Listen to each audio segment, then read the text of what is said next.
Why do other cardiologists disagree with you, Dr. Allo?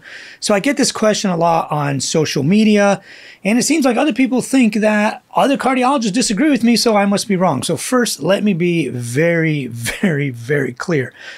There are almost no cardiologists who actually work in cardiology or study cardiology or are part of the greater cardiology societies like the European Atherosclerotic Society, the American College of Cardiology, the American Heart Association. All of the world's cardiologists, you could say 99.9% of them, all would 100% agree with me. In fact, if you look at my book, Cholesterol Truths, the majority of cardiologists that run the European Atherosclerotic Society, all of the lipidologists, cardiologists that are preventative cardiologists all throughout the world and the United States, they would all agree with me 100% without question. So the question then becomes, so who are these cardiologists that disagree with me? And like, who are they? What do they do? What are their motivations, etc.? So if you look up these, and the ones that people point to are usually like Asim Malhotra, some guy called Pradeep Jamanadas, the Nadir Ali's of the world,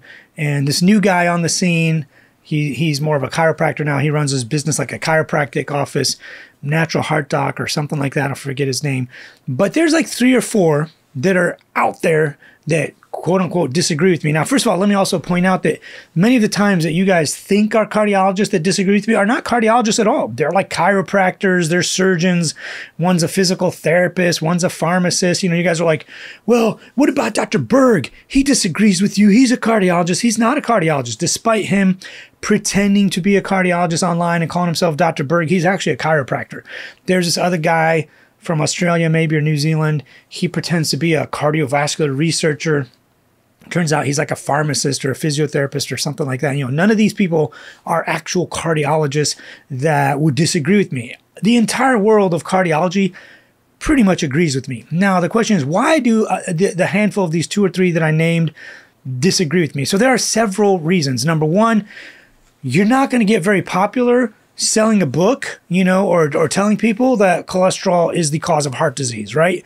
These people are out there repeating all of this nonsense from the 1970s where it's the inflammation that causes heart disease and it's the damage to the arterial wall. Cholesterol is just a good guy. Cholesterol is just there to patch it up. Literally, this has been studied and tested hundreds of times. Even in 1995, 20 years later, that was the prevailing thought in the 1970s. 1973, 1974, it was thought that shear stress or damage or inflammation or sugar or whatever it might be caused damage to the arterial wall. And that was why we ended up with heart disease. The cholesterol would come in and patch it up. Much like if you punch a wall, put a hole in the wall, you use plaster to patch it up. That's what people thought. Turns out nothing could be further from the truth. Tabas and Williams, back in 1995, published this incredible paper looking at the inside of the arteries. They would go in and actually damage it and scratch it up and then see if atherosclerosis formed there. And it didn't. Atherosclerosis formed in healthy, intact endothelium. Endothelium is the inside lining of your arteries. You know, here's your artery. This is the endothelium. You go in and scratch it up, and that area just scabs over. You know, that was called denuded artery, where you go in and denude it or scratch it up, and the area kind of like healed up or, you know, got better, but atherosclerosis did not develop there. You needed healthy, intact endothelium for atherosclerosis to occur. And this was tested and published in 1995. And again, they revamped their study with more newer data in 2007. They looked at shear stress. They looked at branch points. They looked at inflammation. They looked at CRP levels. They looked at sugar, diabetes, hypertension, all of that stuff. None of that stuff was required for atherosclerosis. What you required was intact endothelium and a high ApoB or LDL cholesterol concentration gradient. Your arteries are like this. The more ApoB or LDL cholesterol sitting inside the bloodstream, the more of it gets through, and the more of it actually goes in and causes the damage.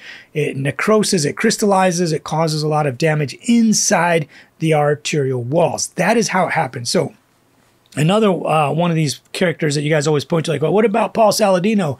He's a cardiologist that disagrees with you. First of all, he's not a cardiologist. He's a psychologist.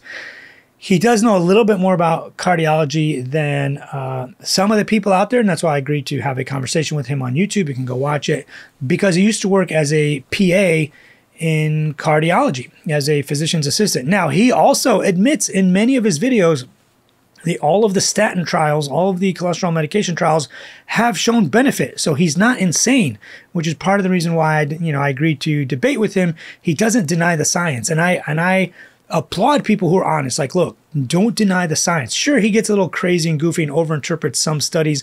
Like, he'll take a mouse study and say this might apply to humans when the totality of data and evidence does not. I get that. But at the end of the day, he did say in his interview with Asim Malhotra, which is a cardiologist, both of them agreed that every statin study that has ever been done, and I'll put the graphics up here, every statin study that has ever been done has shown benefit, has shown cardiovascular benefit, all-cause mortality benefit, reductions in heart attacks, strokes, death rates, all of that without question. So he doesn't deny the science, which I agree with. If you don't deny the science, then we can have a conversation. But if you're one of these people that's like, well, I don't think cholesterol causes heart disease, look, you have no idea what you're talking about. Now, what about these cardiothoracic surgeons? People say, well, look at Philip Ovadia.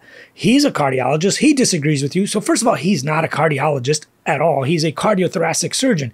He cuts your chest open, goes in, rearranges your arteries, puts in a new heart valve, and never sees you again. He is not trained in the medical treatment of cardiovascular disease. He doesn't even know the first thing about cholesterol. If you listen to some of his interviews, especially the one with Gil Carvalho and some of the other ones, he demonstrates pretty quickly, and a lot of these people do, Nader Ali and Jamadas and all these guys, when you listen to some of their interviews, you quickly realize that they have no idea what they're talking about. They just say metabolic health, and no, it's not the LDL, it's the triglycerides, when literally every study that has tested that exact theory, is it the triglycerides, is it the HDL, is it the LDL, is it the sugar, is it the A1C, is it the insulin resistance, is it the inflammation?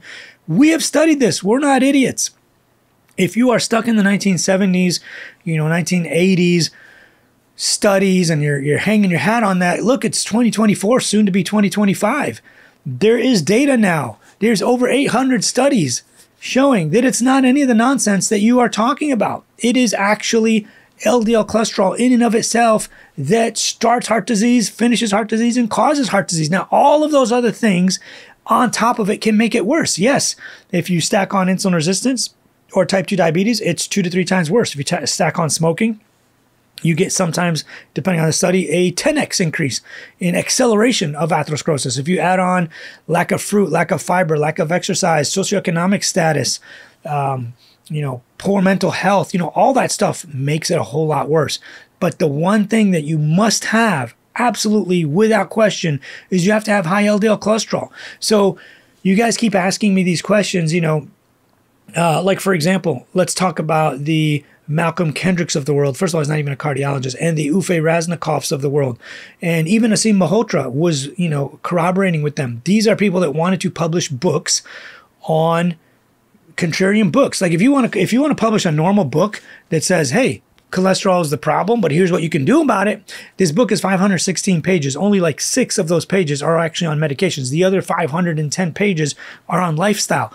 But if you want to publish contrarian books, if I were to publish a book saying it's not the cholesterol, people, cholesterol is good for you, I would probably sell billions of copies because I'm a world famous cardiologist. I'm America's cardiologist, and I'm saying it's not the cholesterol. I would sell billions of copies, enrich myself. I could probably start my own supplement line and become a billionaire overnight. I am not going to do that. There's this thing called ethics and honesty and not scamming people. As a human being, if you don't care about ethics and all you want to do is sell supplements and sell people some nonsense, yeah, absolutely, I could do that. But that's not me. That is not what I do. And that's not what I care about. I see thousands of patients a year, and my job is to tell them the truth and get them better. My job is not to sell them a dream or sell them some nonsense that all they have to do is 1 or 2 things and buy my supplements and don't worry about cholesterol. I could absolutely do that and probably enrich myself and profit off of people's naivety, insanity, lack of intelligence and education if I wanted to. That is the easy way out. I could easily do that. I could easily go online and say, hey guys, by the way, I was kidding. It's not the cholesterol. Here's my supplements, buy them. That is the easy way out. It is much harder to tell people, listen, people, it is not it's not the inflammation. It's not this nonsense that you're thinking of. It is actually cholesterol. And it's a much harder sell, which is why this book took nearly 2 years to write, has 800 citations. Every single sentence in this book is a citation. If I say it's not oxidative LDL, or it's not ratios, or it's not triglyceride to HDL ratio, or it's not the sugar, it's not this, it's not that. This is how you should eat. This is how you should walk. This is how you should live. This is what makes you actually live longer. Every single sentence has at least one citation, if not multiple. Some of them have like 10 or 12. And many of the citations in the book are from 2024. As we were writing the book, myself and Dr. Thomas Dayspring, thankfully he was, very instrumental and helped me out a lot. As the book was being written, we had to add more studies because this book started in 2022. It started out as an idea. It was about 280 pages to begin with. I talked to Dr. Thomas Dayspring. He thankfully agreed to help me out. He wrote the lipid sections and was the lipid editor. And eventually, as more studies were coming through, he would mail me some studies, say, hey, we probably should include this one. And then somebody else, somebody like Jill Carvalho, super intelligent, said, hey, what about this study? What about this? And other people, other friends would mail me stuff and say, hey, take a look at this study. And the book ballooned to one point about 620 pages. We obviously had to reduce it. 620 pages is an enormous amount of book. And this is 8.5 by 11. This is not a 6 by 9 tiny little book. This is 600 pages of an 8.5 by 11 book, which is gigantic. And it just became huge. So we had to take out a lot of the illustrations from the studies because, first of all, they're copyrighted. I had emailed many of the editors and the publications to see if we could use their images, and they want like $3,000. And 800, multiply that by 800 studies. Let's say only 500 of them I use their pictures and diagrams. That wasn't going to be cost effective or a good use of resources. So we had to take out many of those images and just make them free. There's a link on the front page that you could click on it and you get all those images and the supplemental guide for free. You also get access to not to get off topic here, but you also get access to the cholesterol masterclass. This is myself and Dr. Thomas Dayspring giving probably 400 hours worth of lectures and diagrams and animated illustrations and audio podcasts, video podcasts, every topic and every talk we've ever given on cholesterol, including some that I've given at medical conferences to future cardiologists, cardiology fellows, actual cardiologists, actual, people that work in cardiology. And it turned out to be a fantastic edition that we're giving away for free if you buy the book. I know the book is a little costly, but a normal textbook like this would cost $200 to $300 easily. This costs less than half of that. And while it is quite an investment, it is well worth it. You'll learn how to live longer, healthier, and happier, disease-free. We can completely eliminate heart disease if we want to. So anyways, back to our topic. So a lot of these cardiologists that disagree with me are trying to sell you some contrarian nonsense. In fact, the British Medical Foundation did a huge publication criticizing these people because they did their own meta-analysis, and a meta-analysis is only as good as the data you put into it. A meta-analysis is a study of studies. If you include 10 studies with 10,000 people each, now you have 100,000, the study is more powered. But if you put in a bunch of junk studies and you want to prove a point, you can easily prove a point. So they cherry-picked some studies, and they came up with the conclusion that people over the age of 75 had minimal to no mortality benefit from statin therapy, right? That was one of the, an example that the British Medical Foundation gave. And that was, I think, Uffe Rasnikoff, Malcolm Kendrick, Asim Malhotra, and a few other people. That was one of their amazing, groundbreaking studies. Well, it turns out 11 of the 19 studies that they put in did not even have mortality data. So how did they come up with a mortality, benefit or non-benefit? So it's a bunch of nonsense. 5 of the 9 authors on that meta-analysis have contrarian books to sell. They're selling you books called things like The Cholesterol Con, The Cholesterol Myth, The Cholesterol Lie, Lies My Cardiologist Told Me, How Statins Don't Improve Your Health, a whole bunch of nonsense. So they're using this, meta-analysis that they publish and studies and whatnot to sell and profit off of it, which in my opinion, and I'm sure yours too, is super unethical. I could easily go and publish a bunch of nonsense meta-analyses to prove whatever nonsense contrarian point that I want and sell billions of books, write an entire book about it and sell millions of books. So the people that you are saying these cardiologists don't agree with you. Another one of these cardiologists, he sells a $4,000 lab panel. You walk into his office, you're treated by a bunch of chiropractors actually that call themselves doctors, which they might be doctors of chiropractic, but they're not cardiologists. But you get treated by a bunch of chiropractors. They tell you this wonderful story about how it's not the cholesterol and it's this or that or the other thing, and they want you to buy their $4,000 blood test and then $200 to $300 to $600, up to $600 a month of their supplements that help you with heart disease. Now, to me, that is super unethical.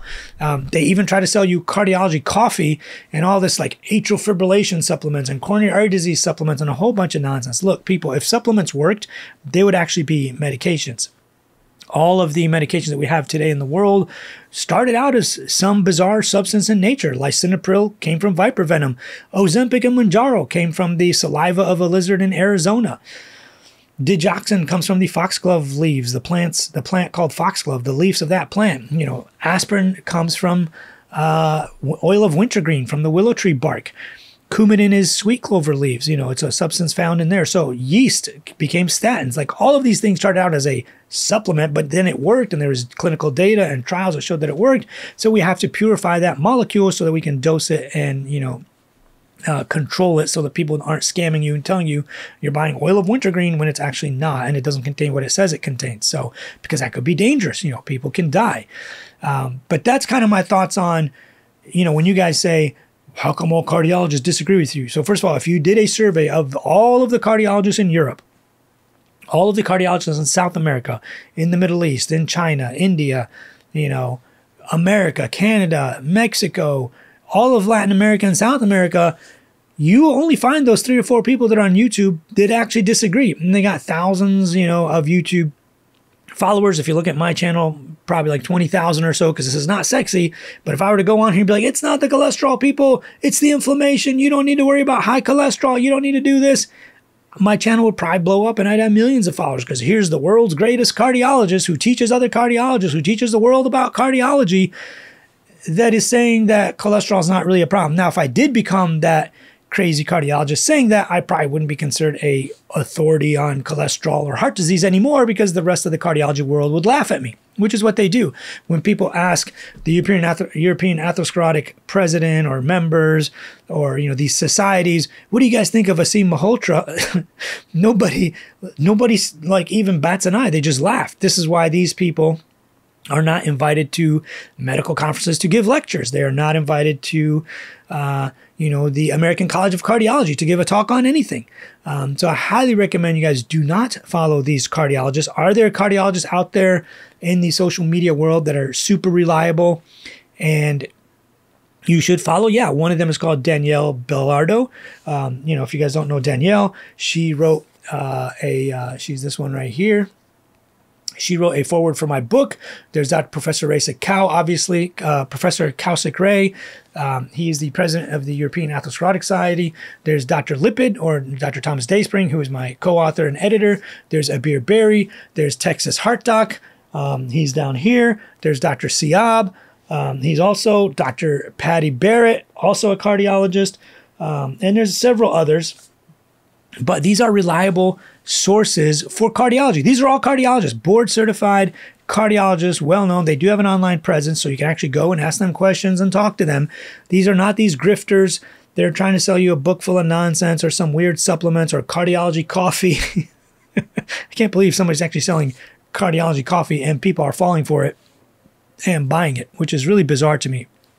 But hey, when you have no ethics and all you want to do is sell things and make money, this is the kind of nonsense that we end up with. So hopefully you've learned something from this. Feel free to reach out to me. I do have a community you can join if you go to drallo.net/community, type in the code 1month, the number 1, MONTH. You'll get in for free for 1 month. I'm giving it away for free because I know you're absolutely going to love it and you're going to want to stay. So definitely go do that. Otherwise, I will catch you in the next video.